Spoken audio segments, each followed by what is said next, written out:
Hi guys, সুপ্রিয় দর্শক মণ্ডলী, আবারও না আসলে নয়। এবারে আমরা এসেছি সেই খাগড়াছড়ি রাঙ্গামাটির সবচেয়ে উঁচুতম জায়গা বা উঁচুতম পাহাড়, যার নাম ছাদেক পাহাড়। এই ছাদেক পাহাড়ে আমরা এখন পদার্পণ করতেছি। আমরা এসেছি সদর জয়পুরহাট জেলা 5 বিবি থানা বেলখুর গ্রাম থেকে। আমরা বর্তমানে এই সবচেয়ে উঁচুতম জায়গা ছাদেক পাহাড়ে আমরা এখন পদার্পণ করতেছি।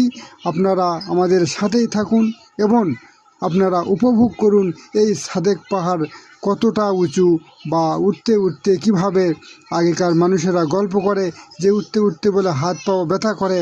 আচ্ছা, দেখি কীরকম ব্যথা করে বা কীরকম উঠতে ইমেজ পাওয়া যায়, এবং এর উপরে বা ছাদেক পাহাড়ের উপরে সৌন্দর্যটাই বা কীরকম আমরা এখন দেখব। এই ছাদেক পাহাড়ে আমরা এখন উঠব। আমরা একে একে করে আমাদের সকল ছেলেরা এখন ছাদেক পাহাড়ের দিকে উঠতেছে। আপনারা দেখতে পাচ্ছেন এই ছাদেক পাহাড়ে আমরা এখন উঠতেছি এর সৌন্দর্য উপভোগ করার জন্য। সেই সুদূর জয়পুরহাট থেকে আমরা এসেছি।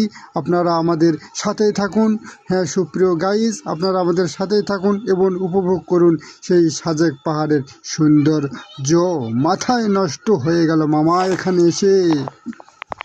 ওরে ছাদেক পাহাড় আইসা মনের আশা ফুরাইছে, ওরে এত উঁচু জায়গায় আমি দেখিনি আগে। ছাদেক পাহাড় আইসা মনের আশা ফুরাইছে। এত সুন্দর মর্মান্তিক দৃশ্য জীবনও দেখার মতো নয়। হয়তো আমরা গ্রামের লোক কৃষিকাজ করি, হাটে মাঠে ঘাটে বেড়াই শুধু, কিন্তু এই ছাদেক পাহাড়ের এত উঁচুতম জায়গা আমাদের দেখার সৌভাগ্য হয়তো হতো না।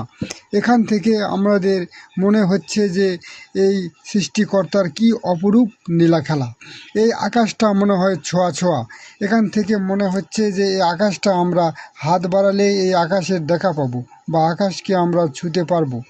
এবং এই সূর্য, এই ছাদেক পাহাড় থেকে সূর্যটা এখন দেখা যাচ্ছে ঠিক মনে হয় আমাদের হাতের নাগালে। এবং সূর্যটা কিভাবে উঠতেছে এবং কিভাবে ডুবতেছে, এখানে থাকলে হয়তো এর সৌন্দর্যটাও আমরা উপভোগ করতে পারবো। তাই যদি এই সৌন্দর্য উপভোগ করার জন্য কেউ উৎসুক হন, তাহলে বেলখুর গ্রামের জাইমের সাথে ও আইজার এদের সাথে যোগাযোগ করুন। আমাদের সমিতিতে আপনারা